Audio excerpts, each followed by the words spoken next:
15 finishes చేసిన నేను ఎనిమీస్కి అహింసను నేర్పించి లాబీలో నాన్ వైలెన్స్ని స్థాపిద్దాం అనుకున్నాను.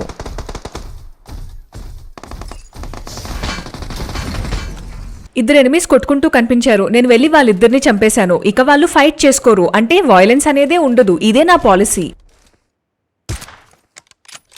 నా నాన్ వైలెన్స్ పాలసీకి భయపడి ఒక ఎనిమీ చెట్టు పక్క నుంచి తొంగి చూశారు. అడ్రస్ చెప్పి మరీ గ్రెనేడ్ వేస్తే గుండు మీద డమాలంది.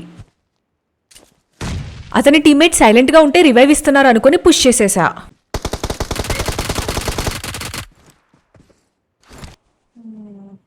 అక్కడ ఉన్నారు అతను. మనం కొంచెం జరంతా హీల్ చేసుకొని పోదాం. వైలెంట్గా ఉన్న ఫైనల్ ఎనిమీ దగ్గరికి సైలెంట్గా వచ్చి బ్రిలియంట్గా గ్రెనేడ్ వేశాను. కన్వీనియంట్గా చచ్చి చికెన్ చేతిలో పెట్టారు.